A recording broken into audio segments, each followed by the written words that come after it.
Saudara, kita akan belajar tentang homiletika, di mana homiletika itu sebenarnya sederhananya adalah ilmu berkhotbah.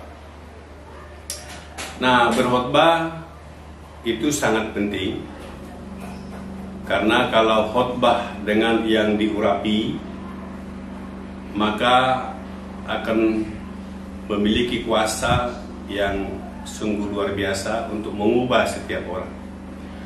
Oleh karena itu, homiletika itu ilmu berkhotbah, menyampaikan kebenaran firman Tuhan kepada setiap orang yang mendengarkan, biar terjadi perubahan di dalam hidup mereka.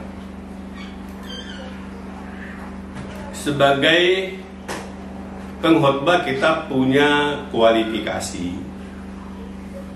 Yang pertama, memang kita harus orang yang lahir baru dan memiliki kerinduan yang kuat untuk terus bertumbuh. Ya. Harus menjadi orang yang telah dilahirkan kembali. Dan paling tidak, setelah dilahirkan kembali, dia harus menjadi orang yang lahir baru, sehingga dia bisa memahami hal-hal yang rohani. Yang kedua, harus memiliki beban, ya, artinya terbeban dan bersukacita di dalam pelayanan khotbah. Ya, dia memiliki beban dan juga harus memiliki sukacita di dalam mereka berkhotbah. Nah, yang ketiga, dia harus memiliki kesukaan dan disiplin dalam membaca, menyelidiki, merenungkan, dan menerapkan firman Allah. Ya, itu Esra 7 ayat yang ke-10. Dan dia harus setia berdoa dan peka terhadap pimpinan Roh Kudus. Ya. Karena firman Tuhan berkata, maka kalau hukum yang tertulis itu bisa mematikan, tapi hukum yang hidup yang dari Roh Kudus itulah yang menghidupkan. Nah, memang dikala kita berkhotbah, sering ada yang membuat kita terjerat begitu, ya. Nah, karena ada orang yang memiliki motivasi yang salah. Motivasi yang salah ini, ya, biar maksudnya dia terkenal, menjadi selebritis, ya, menjadi orang-orang yang memang, ya, jadi terkenal, ya. Jadi motivasinya tidak benar. Yang kedua, bisa kemunafikan yang terselubung. Jadi namanya munafik tidak sama apa yang dilakukan dengan apa yang dikatakan. Nah, itu orang-orang yang munafik. Nah, ketiga, ada juga dia seperti orang yang kita lihat lemah lembut, ya, dia lembut dalam ucapannya, tetapi hatinya jahat. Sama seperti orang yang disebut kepada orang-orang Farisi yang munafik, yang dikatakan bahwa dia seperti kuburan yang dilabur putih. Nah, sehingga di dalam hidup kita itu, dikala saudara mau ingin menjadi pengkhotbah, menjadi orang yang dipakai untuk memberitakan kebenaran firman Tuhan, maka hal-hal itu harus saudara jauhkan. Motivasi yang salah, kemunafikan yang terselubung, dan juga kepalsuan yang lembut, ya, seperti dikatakan serigala berbulu domba. Nah, oleh karena itu, maka di dalam diri seorang pengkhotbah itu, kalau kita belajar menjadi pengkhotbah, maka pertama kehidupan kita harus benar. Kita harus merindukan kehidupan yang benar. Dan kalau saudara sudah memiliki kehidupan yang benar, maka ditambah dengan persiapan yang baik. Nah, persiapan yang baik. Nah, persiapan yang baik dan kehidupan yang benar ini, kalau ini sudah digabung, maka jika ada Roh Kudus yang memberikan dinamik, ya, dinamis, maka itulah khotbah yang sukses. Ya, jadi kehidupan yang benar tambah persiapan yang baik. Nah, itu menjadi satu kumpulan, dan kalau ada Roh Kudus yang menggerakkannya, maka muncullah khotbah yang sukses. Nah, saudara yang dikasihi oleh Tuhan, itu prinsip-prinsip yang harus saudara ingat, yang saudara harus terapkan dalam hidupmu, hidup kita, jika kita menjadi pengkhotbah. Lalu secara garis besarnya ada 3 khotbah yang akan kita pelajari. Pertama, dia khotbah tekstual. Yang kedua, khotbah topikal. Yang ketiga, khotbah ekspositori. Nah, inilah yang ketiga, inilah yang secara garis besar, walaupun nanti jika saudara belajar ada perkembangan bentuk-bentuk khotbah lagi, tapi secara garis besarnya yang disepakati adalah yang 3 ini. Nah, khotbah tekstual ini kita ambil maksimal 3 ayat. Nah, kita ambil 3 ayat, dan dari ayat itulah kita ambil bagian-bagian. Bagian-bagian ini ada bagian utama, ada bagian utama, ada bagian tambahan. Dalam bagian utama itu diambil dari ayat yang kita pakai sebagai dasar khotbah kita. Nah, bagian utama itu, dari bagian utama lalu dibuat bagian tambahan. Bagian tambahan ini, nah setelah itu ke bawahnya ada eksposisi, ada ilustrasi, ada aplikasi. Jadi eksposisi itu menjelaskan dulu, ilustrasi itu menggambarkan untuk membuat semakin terang, dan aplikasi itu disebut penerapan. Nah, secara garis besarnya kita akan melihat nanti bagaimana kerangka khotbah seperti yang kita lihat di samping ini. Nah, setelah itu kita buat kesimpulan. Nah, jadi khotbah itu ada judul, ya, ada pendahuluan, ada ide khotbah, ada bagian utama. Setelah itu kesimpulan. Nah, inilah bagian-bagian dari khotbah. Nah, selanjutnya khotbah tekstual. Ya, yang pertama, tadi kan ada 3. Sekarang khotbah tekstual. Nah, khotbah tekstual itu adalah khotbah yang bagian-bagian utamanya diperoleh dari suatu teks yang terdiri dari suatu bagian Alkitab yang pendek ya. Nah, setiap bagian ini dipakai sebagai suatu garis saran, dan teks memberikan tema khotbah itu. Jadi dari teks itulah kita ambil tema khotbah, dan dari teks itulah kita ambil bagian-bagian. Bagian pertama, kedua, ketiga. Biasanya dipakai tiga bagian, tapi 2 bagian juga bisa. Nah, dan teks itu biasanya, ya, maksimal 3 ayat. Ya, menurut James Braga begitu. Ya, maksimal 3 ayat. Nah, baru yang kedua itu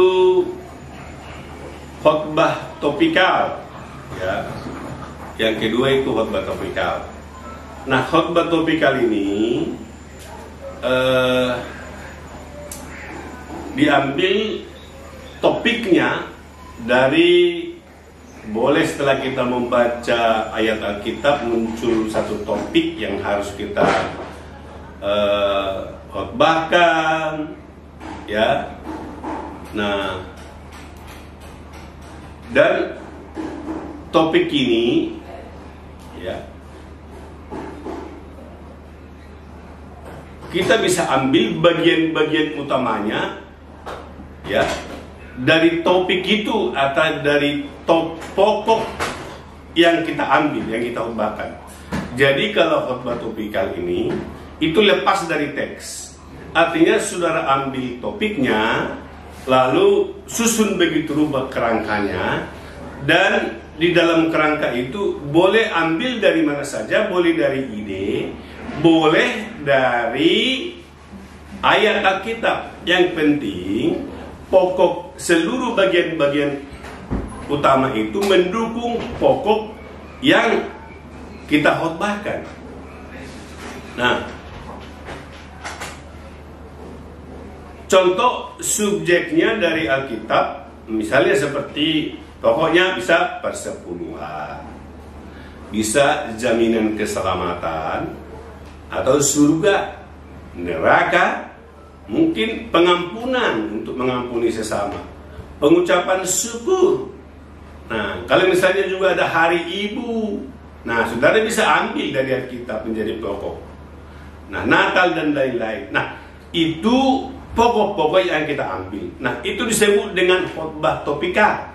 Dari topiknya itu, ya, lalu kita ambil judulnya, dan setelah itu kita buat bagian-bagiannya. Nah, itu topikal. Dan setelah itu ada semua, ya, maka kita sudah bisa mengkhotbahkan khotbah topikal. Nah, artinya khotbah topikal ini adalah khotbah yang bagian-bagian utamanya diambil dari topiknya atau pokoknya, ya, itu lepas dari teks, ya. Nah, lalu selanjutnya yang ketiga itu ada khotbah ekspositori, ya, ada khotbah ekspositori. Nah, khotbah ekspositori ini, ya, adalah khotbah yang idenya kita ambil dari Alkitab yang kita baca. Artinya teks itu tidak dibatasi, tapi saudara melihat, mengambil dari teks, boleh satu pasal, boleh satu perikop, boleh, ya, seberapa banyak juga. Tetapi dikala saudara mengambilnya, ya, dari situlah saudara ambil seluruh bagiannya, termasuk judulnya, ya, termasuk preposisinya, lalu bagian utamanya dan bagian tambahan, semua diambil dari ayat atau pemahaman dari ayat yang kita baca. Jadi semua ada di situ. Ibarat sebuah pohon, maka pohon itu kita ambil, kita tebang satu pohon, dan pohon itu kita ambil misalnya dari situ papan, kasonya, lalu ya semualah. Nah, setelah pohon itu kita tebang, lalu kita bagi-bagi semua, kita bagi, kita kumpul-kumpul. Lalu yang perlu kita buat, membuat satu bangunan, maka semuanya ada dari situ, tidak boleh dari yang lain. Nah, itu disebut khotbah ekspositori. Nah, oleh karena itu khotbah ekspositori ini ya perlu kita belajar, dan salah satu andalannya memang harus bisa mengeksegesi. Ya, tentu hermeneutik akan menyediakan bahan-bahan ini. Ya. Oh ya, perlu saya jelaskan bahwa jika saudara belajar tentang homiletika ini, nah homiletika ini adalah untuk membuat satu masakan, ya, untuk menyusun, membuat satu masakan yang harus kita berikan kepada orang, ya. Nah, tapi kalau dia tadi khotbah ekspositori, maka seluruh perangkatnya itu dari pohon yang kita tebang. Nah, setelah kita susun begitu rupa, lalu kita khotbahkan, maka itulah yang disebut dengan khotbah ekspositori. Nah, berarti yang ketiga ini kita sudah tahu dasar-dasarnya, ya. Saya ulang. Pertama, khotbah tekstual, kita ambil 3 ayat, lalu dari situ kita ambil bagian utamanya, dan bagian tambahannya boleh dari mana saja. Lalu yang kedua, khotbah topikal, kita ambil topik yang mau kita khotbahkan, tetapi harus ada ayat pendukungnya, ya, harus ada ayat pendukungnya, dan kita susun begitu rupa dari pokoknya muncul bagian-bagian utamanya, dan setelah itu kita khotbahkan, ya.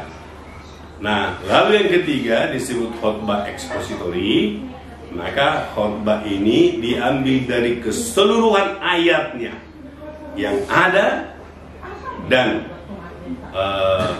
yang kita ambil, dan dari situ semua, mulai dari judulnya dan preposisinya, bagian utama dan bagian tambahan, semua dari ayat itu. Nah, kalau misalnya khotbah tekstual tadi yang 3 ayat, itu dari situ semua kita ambil judulnya, preposisinya, dan bagian utama sekaligus bagian tambahan, maka khotbah tekstual tadi itu yang 3 ayat itu digarap secara ekspositori. Nah, saya kira itulah dulu dasar yang harus mahasiswa kuasai, dan kalau saudara sudah menguasai hal ini, maka berkuliahan selanjutnya itu akan gampang, itu akan mudah kita lakukan. Nah, dan nanti juga ada juga khotbah Pentakosta, ya, yang perlu kita garap juga, karena kebetulan kita orang-orang Pentakosta. Nah, jadi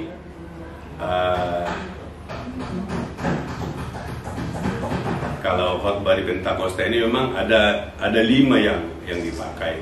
Kalau tadi kan secara umum dia ada 3, ya, khotbah tekstual, topikal, dan ekspositori. Tapi bagi orang Pentakosta ada 5 yang sering dipakai. Yang pertama dia khotbah ekspositori, khotbah berdasarkan topik, ada juga khotbah counseling, khotbah yang berpusat kepada kebutuhan. Ya, biasanya orang Pentakosta lihat keadaan jemaat, ya, langsung ambil khotbah yang cocok untuk itu. Dan biasanya juga kita memakai khotbah, ada juga khotbah alegoris, karena Paulus juga yang pakai. Tapi di dalam secara umum banyak orang menghindari khotbah alegoris karena memang bisa berbahaya kalau pengkhotbahnya tidak memahami, ya, tidak memahami kitab berupa. Nah, artinya Paulus juga membuat khotbah alegoris, tapi ya kalau orang bilang saya juga bisa sepantaran Paulus, ya, kita juga tidak bisa mendengarnya. Jadi yang tiga itu, kalau saudara sudah bisa memasukkan ke dalam pemahaman, maka perkuliahan selanjutnya kita akan coba bahas satu persatu. Ya, nanti akan ada khotbah tekstual, ada khotbah topikal, ada khotbah ekspositori. Nah, demikian sebagai pembukaan untuk mata kuliah besok tanggal 16 Februari 2022 yang diampu oleh Pendeta Dr. Randus Pardomuan Simbolon DTH. Sampai ketemu di dalam episode selanjutnya. Tuhan Yesus memberkati. Haleluya.